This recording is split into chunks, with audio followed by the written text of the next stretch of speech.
예수님을 믿는 사람들은 무슨 재미로 삽니까? 라는 제목입니다. 지금부터 10년도 훌쩍 지난 일입니다. 한 설문조사인데 제목이 그렇습니다. 무슨 재미로 사나요? 라는 제목으로 설문조사를 해보았습니다. 이는 수도권에 살고 있는 비교적 젊은 나이입니다. 27살에서 45살, 남녀 한 500명 정도를 조사한 결과입니다. 비교적 젊은 사람들의 조사 결과라는 것에 우리는 좀 생각을 해보았으면 좋겠습니다. 그분들이 무슨 재미로 사냐라는 질문의 첫 번째가 이겁니다. 아이를 키우는 재미로 삽니다 라는 게 첫 번째였습니다. 두 번째로는 돈 버는 재미이고, 세 번째로는 일하는 재미라고 나왔습니다. 다소 의외라고 생각하실 것입니다. 지금 여러분들은 이 말에 공감이 되시는지는 모르겠습니다. 재미의 1위와 2위와 3위였습니다.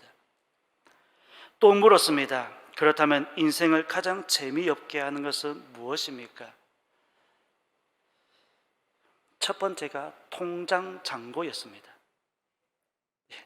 이 부분은 아마도 다들 공감하실 것입니다.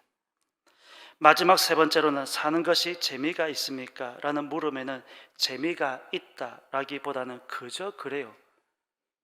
우리 그렇게 대답하지 않습니까? 그저 그렇다 하는 대답이 절반 가까이 나왔다는 것입니다. 이 그저 그렇다라고 하는 이 말에는 재미있을 수도 있고 재미없을 수도 있다라는 그 말입니다. 아주 재미있다라고 대답을 한 사람은 2.5%에 불과했고, 그런대로 재미있다라고 대답한 사람은 약 35% 정도 되었습니다. 재미없다와 아주 재미없다라고 하는 이 조사에는 11%와 약 2% 정도가 나왔습니다. 물론 이것을 또 지금 조사해보면 10년도 지난 일이었습니다. 지금 조사해보면 조금 달라질 수도 있겠지만 대부분의 사람들은 이 재미가 없다는 쪽으로 기울어져 있는 것 같습니다. 사는 게 보편적으로는 재미가 없다. 이게 보편적인 대부분의 사람들의 공감하는 내용인 것 같습니다. 인생을 재미없게 만드는 것을 묻는 질문에 35% 정도가 부족한 통장 잔고를 1위로 꼽은 것을 보면 예나 지금이나 돈 하고 있는 것 같습니다. 돈이 많다고 해서 우리가 행복할 수도 없고, 돈이 없다고 해서 우리가 불행하다고 말할 수는 없습니다. 행복은 성적순이 아닙니다. 그렇게 말하지만 실제로 우리가 얼마나 공부해라, 공부가 전부라고 우리는 그렇게 이야기하고 있지 않습니까? 행복이 돈이 많고 적음에 있지 않다는 것입니다. 그러나 불구하고 돈 하는 것을 볼 때 돈과 행복은 비례하고 있는 것 같습니다. 세상 사람들의 기준이 대체로 그런 것이라고 한다면 예수님을 믿는 사람들은 무슨 재미로 삽니까? 하는 질문입니다. 혹시 이런 질문 받아보신 분 계신가요? 썬데이 크리스찬이 아닌 이상 우리는 이런 질문을 종종 받곤 합니다. 믿지 않는 분들이 볼 때 세상에서 제일 재미가 없는 사람이 바로 예수님을 믿는 사람인 것 같습니다.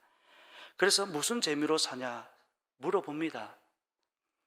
예수님을 믿지 않는 사람들이 많은 세상에서 이런 질문은 일상적입니다. 예수님을 믿지 않는 사람들 시선에 예수님을 믿는 사람들은 재미가 없는 사람들처럼 보였던 것 같습니다.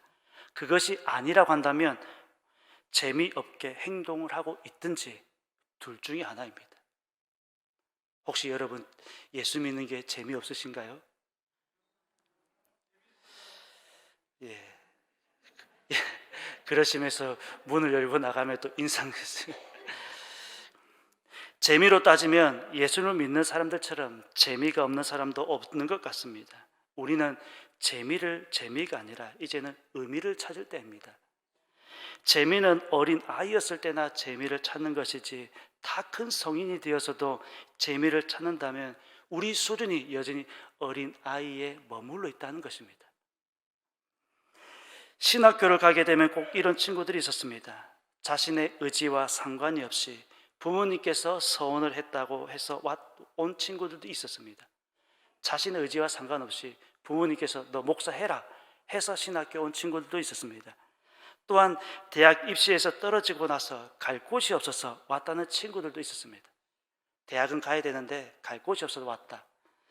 그러나 목적이 없을 때는 결국 졸업을 하지 못하고 그런 친구들이 중간에 포기를 하는 경우들을 많이 보았습니다.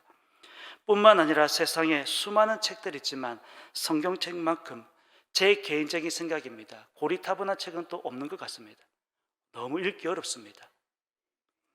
그럼에도 우리는 베스트셀러라고 자랑스러워하며 새해가 되면 성경 통독에 우리 열을 올리고 있습니다. 올해는 한 번 읽어야지. 전혀 그림이라고는 한 장도 없고 글자 투성이며 또 스토리가 연결이 되는 것도 아니기 때문에 성경을 한번 읽는다는 거 대단한 인내심이 아니면 참 어렵습니다. 여러분, 성경을 왜 읽습니까? 안 읽으면 그리스도인이 아닌 것 같아서, 아니면 양심에 찔려서, 다른 사람들은 다 읽는데 나만 안 읽으면 이상해서, 뭔가 찜찜해서. 재미로 치면 성경책만큼 또 재미없는 책도 없습니다. 성경은 재미로 읽는 책이 아니라 계속해서 말씀드리지만 의미입니다. 의미를 찾아야 되는 것입니다. 자신의 의지와 상관없이 신학교에 왔던 친구들은 결국 참된 의미를 찾지 못하고, 물론 몇몇은 그 중간에 하나님을 인격적으로 만나고 끝까지 걸어간 친구도 있지만 대다수는 신학교를 포기하는 경우들을 많이 보았습니다. 예수님을 믿지 않는 사람들이 볼 때 예수님을 믿는 사람들은 무슨 재미로 사는지 참 답답한가 봅니다. 우리는 전혀 그렇지 않은데 안 믿는 사람들 볼 때는 우리가 답답한가 봅니다.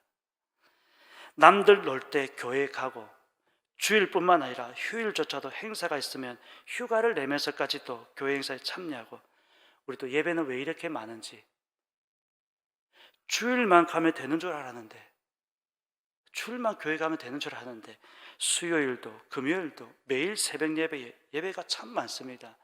여기에 구역 예배, 무슨 예배, 그래서 예수님을 믿는 사람들을 향해서 많은 사람들이 미쳤다, 사도 바울을 향해서도 미쳤다라고 말하는데, 예수 믿지 않는 사람들이 많은 세상에서 예수님 믿는 사람들은 참 미친 사람들이다, 그렇게 말하는 것 같습니다. 여러분, 무슨 재미로 사십니까? 여러분, 무슨 재미로 사십니까? 예수님을 믿는 재미로 사십니까? 맞습니까? 예수님을 믿고 그 안에서 누리는 참 기쁨이 있습니다. 저희들이 즐겨 부르는 찬송이 있습니다. 95장 찬송가, 나의 기쁨, 나의 소망이 되시는 찬송입니다. 나의 기쁨이 되시고 나의 소망이 되시는 분이 계십니다. 바로 여러분들이 늘 고백하고 있는 예수 그리스도입니다. 예수님 때문에 때로는 고난도 받기도 하고, 예수님 때문에 여러분 포기해야 되는 것도 많이 있습니다. 예수님 때문에 늘 손해보는 것 같고, 그래도 불구하고 예수님 믿는 사람들 보면 또 표정부터가 다른 것 같습니다. 그렇게 손해보고 포기하고 살면서도 얼굴을 보면은 또 그렇지 않은 것 같습니다. 예수님을 만난 사람만이 누리는 행복이 있습니다. 이런 기쁨이 있습니다. 우리가 그것을 알기 때문에 오늘 이 자리에 나오신 거 아닙니까? 예수님을 믿지 않는 사람들처럼 우리가 술을 합니까? 담배를 피웁니까? 스릴이 있는 도박 같은 것을 합니까? 전혀 재미가 없다고 생각하는 것 같지만, 예수님을 믿지 않는 사람들은 술을 먹으면서 담배를 피우면서 웃고 떠들지만, 저희들 보십시오, 맹정신으로 울고 떠들지 않습니까? 누가 정상입니까? 또 예수님 믿지 않는 사람들이 말하는 재미라고 하는 것이 대부분은 바람직하지 않은 방향입니다. 타락한 사람들의 오락과 재미라고 하는 것은 한마디로 어리석은 사람들이, 미련하고 어리석은 사람들을 지옥으로 끌고 가고 있으면서도 어디로 가고 있는지 모르면서 웃고 떠드는 것 아닙니까? 이런 행위를 성경은 말하기를 어리석은 행위라고 분명히 말씀하고 있습니다. 잠언 9장 16절에서 18절까지 말씀을 읽어보면 이렇게 말씀하고 있습니다. 어리석은 자는 이리로 돌이키라. 또 지혜 없는 자에게 이르기를 도둑질한 물이 달고 몰래 먹은 떡이 맛이 있다 하는도다. 오직 그 어리석은 자는 죽은 자들이 거기에 있는 것과 그의 객들이 수월 깊은 곳에 있는 것을 알지 못한다 라고 말씀하고 있습니다. 솔로몬은 이런 사람들을 향해서 한마디로 말합니다. 어리석은 사람이다, 어리석다라고 말하고 있습니다. 지금 스올이라고 말씀하고 있습니다. 스올, 즉 지옥을 가리키고 있습니다. 지옥으로 가고 있는지도 모르면서 그저 술을 먹고 담배를 피우면서 제정신이 아닌 맹정신으로 웃고 떠든 것이 아니라 그 힘에 빌려서 웃고 떠들면서 저 지옥으로 향해서 걸어가고 있다라는 말씀입니다. 물론 다소 무서운 말씀, 무거운 말씀입니다. 그러나 우리는 이미 다 알고 있지 않습니까? 다 알고 있는 것 아닙니까? 어리석은 자는 그 길이 소홀로 기울어져 있다는 것을 깨닫지 못하고 있습니다. 이런 사람들을 향해서 어리석은 사람, 어리석다, 그렇게 말하고 있습니다. 그러나 반대도 있습니다. 세상의 즐거움을 모두 포기하고 의롭게 살면서 고난을 받는 사람도 있습니다. 히브리서를 보게 되면 모세가 가는 길을 기록하고 있습니다. 히브리서 11장 24절에서 26절 말씀을 읽어보면 이렇게 또 기록하고 있습니다. 믿음으로 모세는 장성하여 바로의 공주의 아들이라 칭함받기를 거절하고 도리어 하나님의 백성과 함께 고난받기를 잠시 죄악의 낙을 누리는 것보다 더 좋아하고 그리스도를 위하여 받는 수모를 애굽의 모든 부하보다 더 큰 재물로 여겼으니 이는 상 주심을 바라봄이라. 잘 알고 있는 말씀이죠. 지혜로운 사람은 세상에서 잠시 재미를 보거나 낙을 누리는 것보다 하나님의 일을 위해서 하나님의 백성과 고난받는 것을 더 즐거워한다는 말씀입니다. 그리스도를 위하여 받는 고난을 애굽의 모든 부하보다 더 큰 재물로 여겼다고 하는데 그 이유를 보게 되면 히브리서 기자는 이렇게 말씀하고 있습니다. 바로 하나님께서 주실 상을 바라보기 때문에 그렇게 할 수 있었다라고 말하고 있습니다. 잠시 즐거움보다 하나님께서 우리에게 주실 그 상을 바라보기 때문에 잠시의 즐거움을 뿌리칠 수가 있고 고난과 어려운 길이지만 이 길을 걸어갈 수 있었다라고 고백하고 있습니다. 여러분, 하나님의 상이 있습니다. 이는 세상 사람들이 생각할 수 없는 것입니다. 예수를 믿지 않는 사람 전혀 생각할 수 없는 것입니다. 예수를 믿지 않는 사람 죽었다 깨어나도 모를 겁니다. 하나님께서 상 주시는 자이시기에 반드시 상이 있습니다. 우리가 그것을 바라보기 때문에 포기하고 손해보고 오늘도 그렇게 하나님께 나와서 예배드리고 있는 것 아니겠습니까? 인생이라고 하는 것이 길다면 길고 짧다면 짧다고 할 수 있습니다. 그러나 많은 사람들이 세상 속에 인생을 걸고 잠시 누리는 재미로 인하여서 영원한 것을 우리는 놓치고 살아가고 있습니다. 우리는 그것을 알기 때문에 잠깐의 즐거움이 아니라 영원한 것을 쫓아가고 있는 줄로 믿습니다. 언제나 그렇듯이 재미로 시작한 것은 범죄로 연결된다는 것도 잊어서는 안 되는 것입니다. 도박 같은 것을 생각해 보면 처음에는 작은 것부터 시작합니다. 처음부터 크게 하는 사람은 없는 것 같습니다. 그렇게 재미로 시작한 결과는 엄청난 결과를 초래하기도 하고 한 사람의 인생이 아니라 한 가정의 인생까지도 망치는 이야기 우리는 많이 들어볼 수가 있습니다. 현명한 사람, 지혜로운 사람은 재미보다 의미를 찾게 됩니다. 잠깐의 즐거움이 아니라 영원한 것을 쫓아가게 됩니다. 어린 아이였을 때는 당연히 재미를 추구합니다. 그래야만 합니다. 때로는 재미가 있어야지만 교회를 나오는 것입니다. 아마 우리 중에도 그러신 분도 계실 수도 있습니다. 어릴 때 우리가 교회 학교 했을 때 성탄절 발표하면 사탕 때문에 교회 나와서 평생을 교회 다니신 분도 계시고 여름 성경학교 공채 강건 받기 위해서 교회 나와서 또 평생 교회를 다니신 분도 계실 수도 있습니다. 어릴 때는 그럴 수도 있습니다. 그러나 장성한 사람이 되어서는 재미가 아니라 의미를 찾을 때인 것입니다. 참된 의미, 진리를 찾아야 될 때인 것입니다.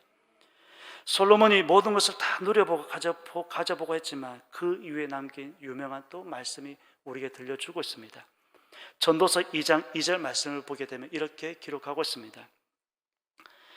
내가 웃음에 관하여 말하여 이르기를 그것은 미친 것이라 하였고 희락에 대하여 이르기를 이것이 무슨 소용이 있는가 하였노라. 또한 잠언 14장 3절 말씀을 보게 되면 웃을 때에도 마음에 근심이 있고 즐거움의 끝에도 근심이 있느니라. 인생을 살아보니 솔로몬이 이렇게 고백하고 있습니다. 솔로몬의 이 말씀이 좀 맞는 것 같습니다. 웃고 있는 것처럼 보여도 마음속에는 슬픔이 있는 사람이 있고, 즐거워 보이는 것처럼 보이지만 우리의 마음속 누군가는 근심과 걱정 속에 살아가고 있을 수도 있습니다. 지금 우리 가운데도 그런 분이 계실 수도 있습니다. 하나님 앞에 나와서 예배는 드리고 있지만 우리 마음속에 짓누르고 있는 수많은 걱정과 근심, 이 부분 때문에 말할 수 없지만, 누구한테 하소연할 수는 없지만, 비록 우리의 표정은 웃고 있지만 마음속에는 슬픔이 가득하다. 이 인생을 살아본 솔로몬이 우리에게도 말씀하고 있습니다. 아무리 좋은 음식을 먹고 박장대소를 한다고 해도 마음의 근심은 사라지는 것이 아닌 것 같습니다. 그래서 웃음보다는 슬픔이 웃음보다 나을 때가 있다라고 말씀하고 있습니다. 왜냐하면 근심하면서도 걱정하면서도 마음을 더 즐겁게 긍정적인 생각을 가져보는 것입니다. 우리 마음은 지금 슬프지만, 걱정과 근심이 가득하지만, 그래도 우리는 다짐해 봅니다. 내일은 괜찮겠지. 내일은 괜찮겠지. 나중에는 또 괜찮겠지. 이런 마음을 다잡아 보는 것입니다. 사람이 어려서는 흥미와 재미를 찾지만 성인이 되어서는 재미보다는 의미를 찾아야 하는 것입니다. 아니, 어쩌면 지금은 벌써 찾았어야 하는 것입니다. 그래야 우리는 바른 길을 갈 수가 있습니다. 물론 재미와 의미도 구분할 수 있어야 하는 것입니다. 모든 것에는 한계는 있습니다. 이 재미만 추구하다 또 다른 재미를 찾게 되고, 그보다 더 높은 재미를 찾게 되고, 계속해서 재미는 또 다른 재미를 찾게 되더라는 것입니다. 실증을 냅니다. 아이들이 그렇지 않습니까? 좋아서 사주면 잠깐 가지고 놀다가 또 실증이 나서 또 다른 것을 찾는 것처럼 우리의 인생도 마찬가지라고 하는 것입니다. 여러분, 우리가 하는 것이 평생 우리를 재밌게 해줄 것 같습니까? 또 그렇지 않은 것 같습니다. 또 다른 재미를 우리는 찾아 나서고 있는 것 같습니다. 그래서 끝이 없다는 것입니다. 돈이라고 하는 것도 마찬가지입니다. 돈이 주는 행복이라고 하는 것이 지속적이지도 않으며 끝이 있습니다. 돈을 많이 가졌다고 해서 행복하다면 돈이 많은 사람들은 행복 그 자체여야만 합니다. 그런데 어떤 것 같습니까? 아닌 것 같습니다. 한계는 있는 것 같습니다. 우리가 그것도 인지하고 있어야만 하는 것입니다. 물론 예수를 믿지 않은 사람들은 자신들이 하나님과 원수가 되었다는 사실도, 또 스올로 내려가고 있다는 사실도 모르기 때문에 알면서 그렇게 살 수는 없을 것입니다. 모르기 때문에 우리는 충분히 이해할 수도 있습니다. 하나님과 원수가 되었다는 사실도 그들은 아마도 모를 겁니다. 내가 왜 하나님과 원수가 되었어? 이라는 사실도 그들은 받아들이지 않을 것입니다. 그럼에도 불구하고 얼마든지 알 수 있는 기회는 있는 것입니다. 하나님 앞에서 핑계 통하지 않는다는 거 알지 않습니까? 야고보 기자는 말하기를 세상과 벗된 것이 하나님과 원수됨이라고 말하고 있습니다. 세상과 짝하고 세상과 벗하고 세상을 사랑하는 사람들은 스스로가 나는 하나님과 원수가 되었어 라고 하는 것을 증명하는 것입니다. 물론 그들이 깨닫지 못하고 있을 뿐입니다. 예수님께서는 인류의 죄를 담당하고자 십자가에서 죽으셨습니다. 그것은 모든 인류가 죄로 인하여서 멸망받기를 원하지 않기 때문이었습니다. 단지 예수 믿는 몇몇을 위해서 희생하신 것이 아니라 모든 인류를 위해서 희생하신 것입니다. 또한 육신의 생각이라고 하는 것이 하나님과 원수가 되는 것입니다. 하나님께서는 우리가 하나님과 원수가 되었을 때 예수 그리스도를 십자가에 내어놓으심으로 말미암아 하나님과 우리와의 관계가 회복하게 하셨고 화목하게 해주셨습니다. 그래서 지금까지 우리의 모든 죄가 우리의 용서를 받았지 않습니까? 우리가 하나님께 우리의 죄를 고백만 하면 우리의 죄를 하얗게 깨끗하게 용서해 주신다고 말씀하고 있고, 또 누구든지 당당하게 나갈 수 있게 하셨습니다. 그럼에도 불구하고 하나님과 화목하기는커녕 하나님과 원수가 되고 세상 재미에만 심취하여 하나님을 모른다, 하나님 몰랐어, 큰일이라고 하는 것입니다.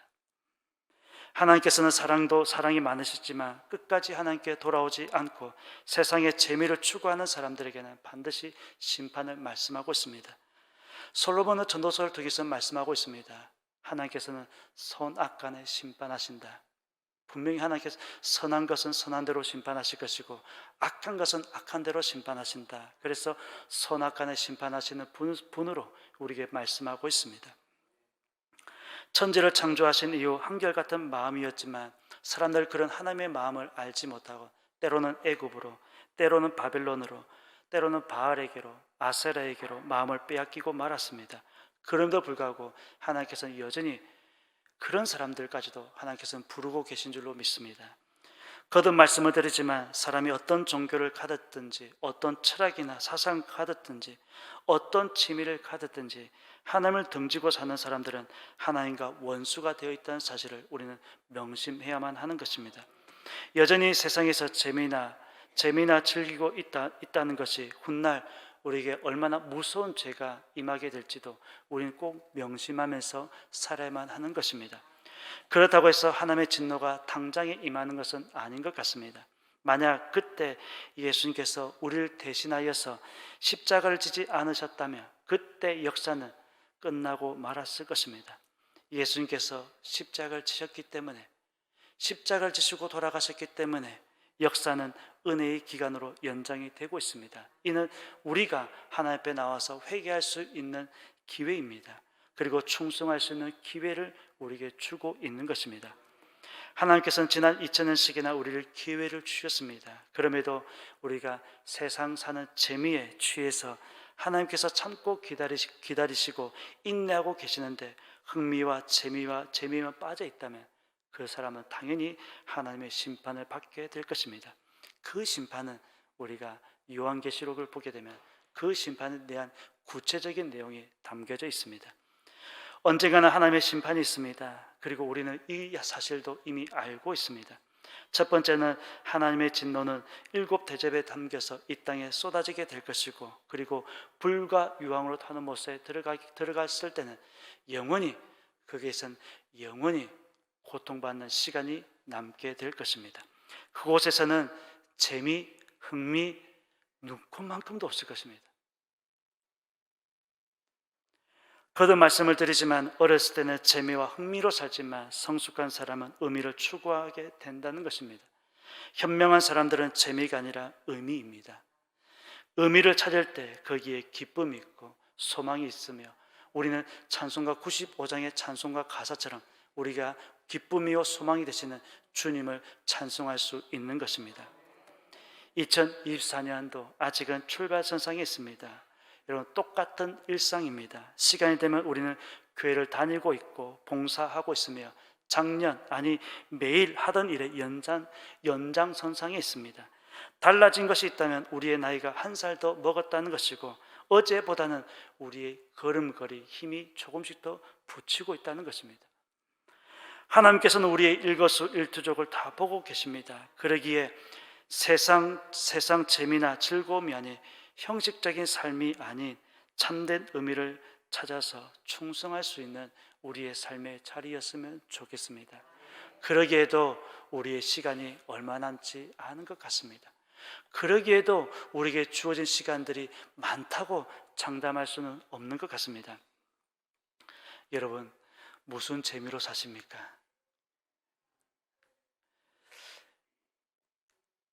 예수님을 믿으니 행복하십니까? 당당하게 예라고 외칠 수 있는 저와 여러분들이 삶이 되었으면 좋겠습니다. 표정부터가 달라져야 됩니다. 인상을 쓰지 마시고 표정부터가 달라지고, 우리의 마음속에 근심 걱정이 있지만 그 근심 걱정도 주님 앞에 다 내려놓을 수 있는, 그래야 해서 영원한 상을 바라보면서 달려갈 수 있는 우리의 삶이 되었으면 합니다. 오늘 본문 말씀을 보게 되면 진리를 알지니 진리가 너희를 자유케 한다라고 말씀하고 있습니다. 예수 안에서 참 기쁨과 참 자유가 있다는 말씀입니다. 예수 안에서만, 예수님께서만 주실 수 있는 세상 재미가 흥미가 아닌 예수님께서만 주실 수 있는 참 기쁨과 참 소망이 있다는 것을 꼭 기억하시고, 참 진리가 있다는 것을 꼭 기억하시고, 올 한 해는 정말 힘들고 어려운 우리의 삶의 여정일지라도 늘 웃으면서 또 기쁘게 웃으면서 늘 예수님을 말미암아 행복해 할 수 있는, 행복한 마음으로 살아갈 수 있는 그런 저와 여러분의 모습들이 되었으면 좋겠습니다. 우리가 행복해야 안 믿는 사람들이 다시는 그런 질문하지 않을 것 같습니다. 이제 질문 자체를 바꿀 것 같습니다. 어떻게 하면 행복할 수 있습니까? 어떻게 하면 재밌게 살 수 있습니까? 그럴 때 당당하게 말할 수 있는 저 어린 삶이 되었으면 좋겠습니다. 올 한 해 그렇게 사십시다. 그렇게 사시는 저와 여러분 삶이 되시기를 예수님의 이름으로 축원합니다. 기도드리겠습니다. 하나님 아버지 감사드립니다. 지금까지의 인생을 돌아보니 이 모든 것이 또 하나님의 은혜였음을 고백하게 됩니다. 하나님께서 우리에게 주시는 참 기쁨이 있으셨고 그 기쁨 가운데 누리면서 살아가게 하신 줄로 믿습니다. 주님 안에서 누릴 수 있는 행복과 기쁨을 누릴 수 있도록 도와주옵소서. 단지 글로서가 아니라 마음 깊은 곳에서 누릴 수 있는 우리의 삶의 모습들이 되어서 안 믿는 사람들이 행복을 물어볼 수 있는, 의미를 물어볼 수 있는, 재미를 물어볼 수 있는 우리의 삶의 모습들이 될 수 있도록 인도하여 주옵소서. 올 한 해는 그런 삶으로 살아가서 하나님께 영광 돌리는 우리의 걸음걸음들이 다 될 수 있도록 인도하여 주옵소서. 감사드리며 예수님의 이름으로 기도드립니다. 아멘.